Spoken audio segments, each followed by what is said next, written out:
آیت ہے اللہ پاک نے اس صورت کو اس سے سجایا ہے. اس طرح سے دلہا دلہن بنتے ہیں، سنورتے ہیں، دلہن کو سجایا جاتا ہے. اللہ تعالیٰ نے لفظ فَبِأَيِّ آلَاءِ رَبِّكُمَا تُكَذِّبَانِ سے اس صورت کو سجایا ہے. یہ وہ عظیم صورت ہے کہ جب اس صورت کی تلاوت کی جاتی ہے تو تلاوت کرنے والے پر بھی وجد طاری ہوتا ہے اور سننے والوں پر بھی وجد کی کیفیت طاری ہو جاتی ہے. اللہ پاک نے اس صورت کے اندر اپنی نعمتوں کو بیان فرمایا. ظاہری نعمتیں، باطنی نعمتیں، دنیاوی نعمتیں، اخروی نعمتیں اللہ نے اس صورت کے اندر بیان فرمائی. اس کا جو درمیانہ رکوع ہے اللہ پاک نے اس صورت کے اندر 3 رکوع نازل فرمائے. پہلے رکوع کے اندر عموماً اللہ پاک نے ظاہری نعمتیں، دنیاوی نعمتیں، آسمان کو بنانا، انسان کو بنانا، چاند سورج کو بنانا، زمین کو بنانا، بحر و بر کو بنانا، یہ جو ظاہری اور دنیاوی نعمتیں ہیں اللہ پاک نے پہلے رکوع کے اندر ان نعمتوں کو بیان فرمایا. پھر اخیر والے رکوع کے اندر اللہ نے باطنی اور اخروی نعمتوں کو بیان فرمایا. اللہ پاک جب جنت کے اندر جنتیوں کو داخل فرما دے گا، ان کے لیے جو حور و غلمان ہیں، بہترین کھانے پینے کی نعمتیں ہیں، اللہ پاک نے ان نعمتوں کو اس رکوع کے اندر بیان فرمایا. اس سورت کا جو درمیانہ رکوع ہے، جو وسط والا رکوع ہے، اس رکوع کے اندر اللہ پاک نے اپنا عذاب، اپنا قہر اور آخرت کی پکڑ دھکڑ کو بیان فرمایا. اور جس طرح سے پہلے رکوع میں، اخیر والے رکوع میں اللہ پاک نے نعمتوں کو بیان کرنے کے ساتھ ساتھ جنات اور انسانوں کو مخاطب کر کے کہا فَبِأَيِّ آلَاءِ رَبِّكُمَا تُكَذِّبَانِ، کہ بس تم اپنے رب کی کن کن نعمتوں کا انکار کرو گے، اپنے کن کن نعمتوں کو جھٹلاؤ گے. اسی طرح سے اللہ پاک نے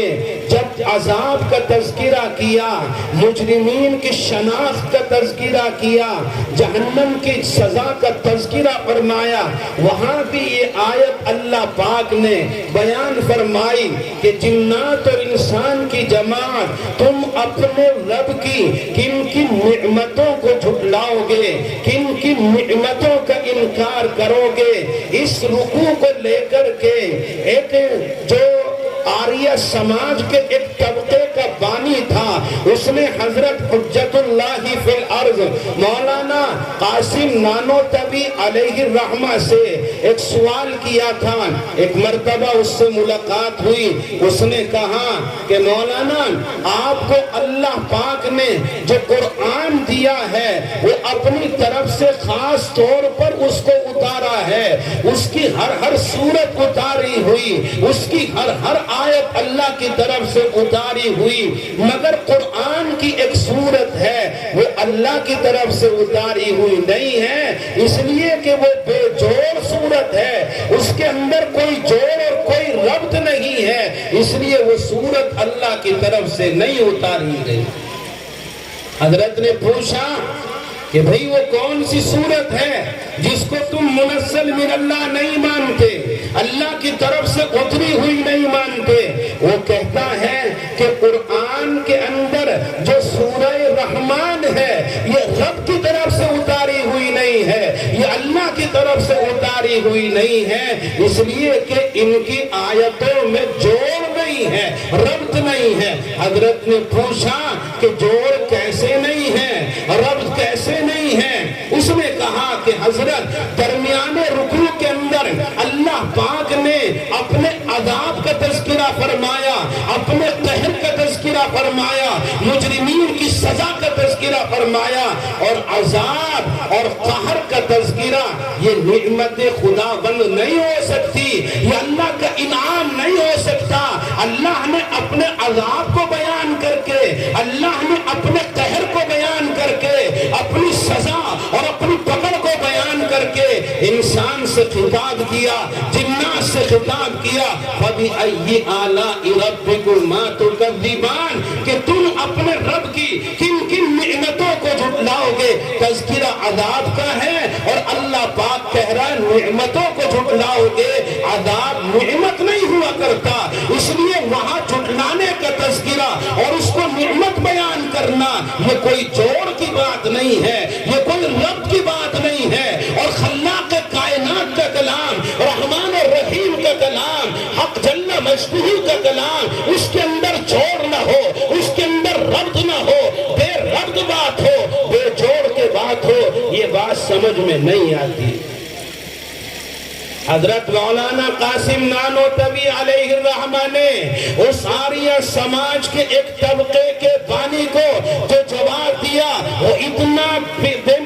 عمدہ جواب تھا، ایسا مسکت جواب تھا کہ وہ آریہ سماج کا بانی منہ لٹکا کر کے رہ گیا اور اسے پھر آگے بولنے کی ہمت نہ ہوئی۔ میں حضرت قاسم نانوتوی کا پورا جواب آپ کے سامنے پیش نہیں کرتا، اس کا خلاصہ اور اس کا نچوڑ آپ کے سامنے بیان کرتا ہوں۔ حضرت نے فرمایا کہ بھئی آپ ایک بات بتلاؤ، کوئی انسان راہ سے گزر رہا ہو، راستے میں چل رہا ہو اور اسی راستے کے اندر کوئی گڑھا ہو، کوئی گہری کھائی ہو اور کوئی آدمی اس راہ پر چلنے والے کو یہ کہے کہ بھئی ذرا سنبھل کر چلنا، اسی راہ کے اندر، اسی سڑک کے اوپر، اسی راستے کے اندر بہت بڑی کھائی ہے، بڑا گہرا گڑھا ہے، اگر بے سنبھلے چلے، سنبھل کر نہ چلے تو کھائی میں گر جاؤ گے، گڑھے میں گر جاؤ گے، گر کر تباہ ہو جاؤ گے،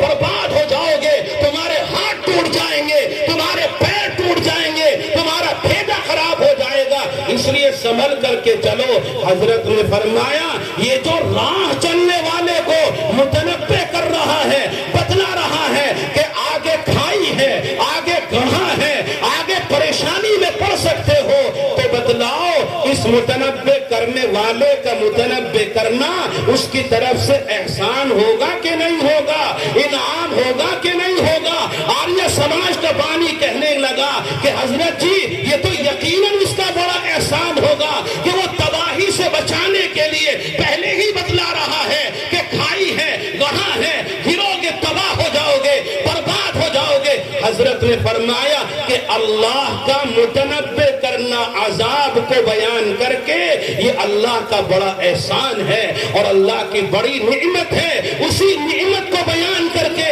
اللہ نے فرمایا ہے فَبِأَيِّ آلَاءِ رَبِّكُمَا تُكَذِّبَانِ، کہ جنات اور انسان کی جماعت تم اپنے رب کی کن کن نعمتوں کو جھٹلاؤ گے۔ اس کے دماغ کی رگیں کھل گئی، بات سمجھ میں آ گئی کہ یقیناً عذاب کا تذکرہ کر کے آخرت کی تباہی سے بچانا اور پہلے ہی متنبہ کر دینا کہ اگر رب کی سرکشی کرو گے، رب کی مخالفت کرو گے، رب کی نافرمانی کرو گے، رب کی بغاوت کر کے زندگی گزارو گے تو تم عذاب کے گہرے گڑھے میں گرو گے، عذاب کے اندر مبتلا کرو گے۔ اس طرح سے آگاہی کرنا، اطلاع دینا، متنبہ کرنا یہ انعام ہے۔ اس کی بات سمجھ میں آ گئی اور مان گیا کہ یقیناً اس کی کوئی آیت بے جوڑ نہیں ہے، کوئی آیت بے ربط نہیں ہے، ہر آیت ہر سورت قرآن کی جوڑ والی ہے اور ربط والی ہے۔ اللہ تبارک و تعالی نے اس لفظ سورہ رحمان کو لفظ رحمان سے شروع فرمایا اور فرمایا الرحمن علم القرآن، بڑا مہربان ہے جس نے قرآن سکھایا ہے۔ میں رحمان پر گفتگو نہیں کرتا اس لیے کہ بہت مختصر سا وقت ہے، میں اسی مختصر سے وقت میں اپنی بات کو سمیٹوں گا۔ اللہ نے فرمایا الرحمن بڑا مہربان ہے جس نے قرآن سکھایا۔ آپ حضرات جانتے ہیں جو اہل علم یہاں پر بیٹھے ہیں، علم یعلم تعلیم عربی زبان کا لفظ ہے اور باب تفعیل سے آیا ہے، اپنے لیے دو مفعول کا تقاضا کرتا ہے، مگر یہاں صرف ایک مقول ہے، الرحمن علم القرآن، رحمان نے قرآن سکھایا۔ کسے سکھایا اس کا کوئی تذکرہ یہاں پر نہیں ہے، لیکن ہر ایمان والا جانتا ہے کہ وہ معلم ہے، وہ استاد ہے، وہ سکھانے والا ہے، جو عرش پر مستوی ہے، اس نے قرآن سکھایا ہے، جو فرش پر بھیجا ہوا دلارا ہے، محبوب ہے، سردار انبیاء ہے، سرتاج اولیاء ہے، تمام نبیوں کا نبی ہے، کائنات کے ذرے ذرے کا نبی ہے، خاتم الانبیاء والرسل ہے، محمد عربی ہے۔ اللہ نے اس کو قرآن سکھایا، اللہ معلم ہے اور رسول اللہ متعلم ہے۔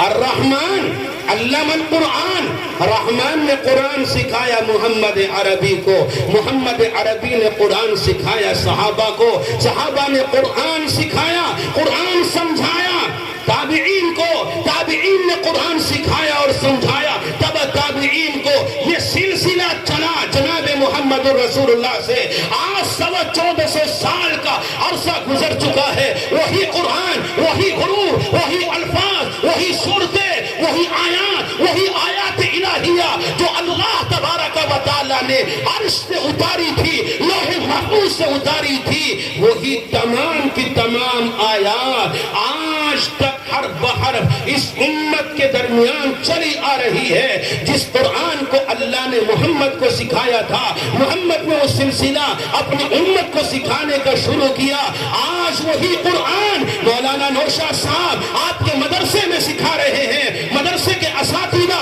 اسی قرآن کو اپنے بچوں کو سکھا رہے ہیں۔ ایسا ہرگز نہیں ہے کوئی آیت ختم ہو گئی ہو، کوئی سورت ختم ہو گئی ہو، نہیں نہیں، یہ اللہ کا کلام ہے، کوئی مٹا نہیں سکتا۔ اللہ نے تورات کو اتارا، حفاظت کا ذمہ اپنے سر نہیں لیا، اللہ نے انجیل کو اتارا، حفاظت کا ذمہ اپنے اوپر نہیں لیا، اللہ نے انجیل کو اتارا، حفاظت کا ذمہ اپنے اوپر نہیں لیا، لیکن قرآن کو اتار کر اللہ نے فرمایا اِنَّا نَحْنُ نَزَّلْنَا الذِّكْرَ وَإِنَّا لَهُ لَحَافِظُونَ۔ ہم نے قرآن کو اتارا ہے، ہم نے ذکر کو اتارا ہے، ہم ہی اس کی حفاظت کرنے والے ہیں۔ ہے قول محمد قول خدا، فرمان نہ بدلا جائے گا، بدلے گا زمانہ لاکھ، قرآن نہ بدلا جائے گا۔ فانوس بن کے جس کی حفاظت ہوا کرے، وہ چراغ کیا بجھے جسے روشن خدا کرے۔ یہ خلاق کائنات کا روشن کیا ہوا چراغ ہے، ہر بہر وہی قرآن اس مدرسے کے اندر سکھایا جاتا ہے، بچوں کے سینوں میں محفوظ کیا جاتا ہے۔ مختلف بچوں نے آپ کے اس مدرسے کے اندر، آپ کے اس ادارے کے اندر قرآن کو پڑھا، قرآن کو سیکھا، قرآن کو اپنے سینے کے اندر محفوظ کیا۔ اسی کے جشن کے لیے، اسی کے لیے تقریب سجائی گئی ہے، یہ بزم سجائی گئی ہے۔ اللہ تبارک و تعالیٰ سے دعا فرمائے، اللہ تبارک و تعالیٰ اس اپنے پاک کلام کی عظمت، محبت، عظمت دلوں کے اندر پیدا فرما دے، اس پاک کلام سے اپنے آپ کو جوڑنے کی توفیق نصیب فرما دے، اور ہمارے دل و دماغ کے اندر یہ عقیدہ بٹھا دے قرآن جیسے اترا تھا ویسا ہی آج موجود ہے، اور جب تک اللہ کو منظور ہوگا وہی تمام آیات جو اتاری گئی ہیں، وہی تمام آیات جو بھیجی گئی ہیں، وہی تمام صورتیں جو جبرائیل لے کر کے آیا ہے، وہی تمام قرآنی حروف جو محمد عربی کے قلب اثر پر پیوست کیے گئے ہیں، قیامت تک وہ تمام کے تمام حروف، وہ تمام آیتیں باقی رہیں گی۔ اور جب اللہ چاہے گا قرآن کو آسمانوں پر اٹھا لے گا، قرآن سے جڑنے والوں کو، قرآن سے جڑنے والوں کو اللہ جنت میں اٹھا لے گا۔ اللہ تعالی ہم سبوں کو قرآن سے محبت کرنے کی توفیق نصیب فرما دے، قرآن کے پڑھنے پڑھانے والوں کا ادب، احترام اور ان کی تعظیم کرنے کی توفیق نصیب فرما دے۔ وآخر دعوانا ان الحمد للہ رب العالمین۔ سبحان اللہ۔